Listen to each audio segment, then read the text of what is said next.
Why did I get a stress fracture? We're gonna go through 3 things in this video. Why these things happen, why we have a hard time preventing them, what practical things you can do to reduce these risks of happening. To get diagnosed with a stress fracture, you're gonna have to see some healthcare provider. And then generally they're gonna tell you a few reasons why they think that happened. Unfortunately, a lot of the information that you get told is flat out false. Stress fractures are complex injuries. Any simple answer is probably not telling us the whole truth. When someone tells you that you got a stress fracture because you have really tight calves, because you have a certain foot posture, because of how you run, it's not telling the whole story. While these things might play a very, very minimal role in why you got it, it's probably not the biggest reason. Training errors can often be a part of these, but I still don't think they tell the whole truth. Let's dive into the biggest reason why I see these happening. There's a term that's becoming more popular in the running world every single day: energy availability. Energy availability is our energy intake minus our energy expenditure through exercise divided by our fat-free mass. To simplify it, it's looking at how much energy we are expending, how much we are taking in, and if that is appropriate. We often see problems with this when our training is increasing, our energy intake is decreasing, or it's not quite meeting our increased training demands. When that mismatch happens, we end up having low energy availability. Now, this doesn't really make intuitive sense, and if you talk to somebody outside of the running world, they often think that it's weird that you might not be eating enough for whatever your training is. But we see this happen time and time again, where just because someone increases their training, they don't necessarily have an increase in their cues for hunger and then take in the energy to match that new training. So we have this unique thing about running where when we run more, we don't necessarily eat more, and then you have this sport that's often emphasizing leanness and lightness, and so maybe some of those messages are getting into our nutritional strategy, and we're having 2 different problems that come together. Our natural cues for hunger aren't matching our activity, and we might be thinking, well, maybe if I lose a little bit of weight, maybe if I don't eat quite as much, I'm gonna be a little lighter and perform a little bit better. Absolutely don't do this. Don't fall into this trap. This can lead to a whole host of problems from a health standpoint, and you also perform worse. There's a bunch of reasons why we might not be matching our food with our training. Sometimes people can have an eating disorder. An eating disorder is a medical diagnosis. We also have disordered eating, where someone doesn't have the best relationship with food. In the running world, sometimes we'll hear phrases like, well, I'm not running as much this week or today, so I don't need to fuel as much. Maybe I don't need to eat breakfast today because I don't have a run that's super challenging. There's some innate problems with the running culture that leads to disordered eating. This can be from team culture. Maybe they follow some social media accounts that put out some of these negative messages. There's a cultural issue with proper nutrition and running. Lots of runners unintentionally and unknowingly underfuel as their training increases. When we're fitting that category of low energy availability, we are at risk for what's called RED-S, or relative energy deficiency in sport. And this is when we have low energy availability, and that's causing negative consequences on our physiological functions. RED-S is a really complicated topic. I have a ton of great resources in the description below,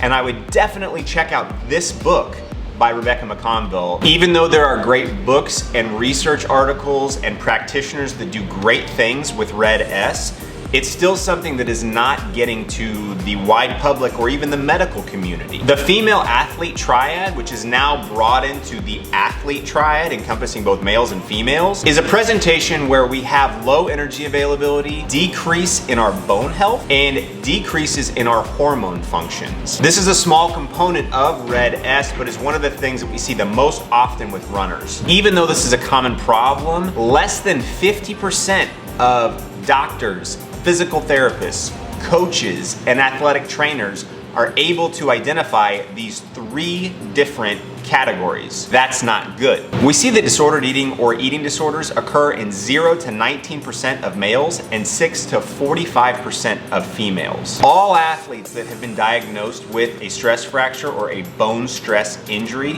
should be screened for RED-S. And if we go to the idea that not all health practitioners know what this thing is, you need to make sure that you're seeing someone that has a keen interest in running. Now, even small time periods of low energy availability, 5 days, has shown to see decreased characteristics in our bone. Our bone mineral density gets worse, the microarchitecture of our bones gets worse, and we see changes in how our bone turns over. 5 days. 5 days. That's nothing. And if we don't have a good perception of when our fueling isn't matching our training, that puts us in a tough situation. We also see that menstrual irregularity is a risk factor for all running related injuries, not just bone stress injuries. So what happens when we get into this pattern, and why is this such a problem? There's an increase of that in the athletic population, and we see that disordered eating in general is a risk factor for all running related injuries, not just stress fractures. So I want you to think about a switch. And we have two options for this switch. The first position is going to be reproduction. One of the key characteristics of humans is that we want to reproduce. It's going to help our species stay around for a little bit longer. So our body tunes itself to be able to do that. When we get into this situation of having low energy availability, that changes. And we see this in all mammals. If my body is sensing that I'm not in a great situation from a food standpoint, what it's going to do is it's going to take that switch and it's going to turn it from reproduction to staying alive. And our body's gonna do everything that it can to simply stay alive. That becomes its priority. While that's a good thing, we can have some really negative consequences. When we're in this stressful state, things like fat accumulation, growth and development, it's not as high on the priority list. Another big thing we're gonna see doesn't get prioritized is the ability to reproduce. That switch gets flipped and our body changes everywhere. We see big changes in all these different hormones to try to keep us alive. Unfortunately, they can have some bad effects on our bones, put us at a higher risk of getting a stress fracture. We have other serious complications if we get into this situation. We can see renal problems, we can see gastrointestinal issues, we can see neuropsychiatric disorders. Our body is prioritizing staying alive, and it doesn't really care if we have some other negative effects. So how do we stay out of this? We intuitively don't have good senses for this stuff happening, and we don't know that the resources, coaches, and healthcare providers are going to be attuned to these things. What the heck are we supposed to do? Well, first, make sure that you're educated. Educate yourself on the research and the great resources that are out there in this. I've included a ton of studies in the description below. Click on them and read them. Make sure that you're asking some helpful questions throughout your training experience and your entire relationship with running. There's some awesome questions that you can ask yourself that came out of a paper by D'Souza and colleagues a few years ago.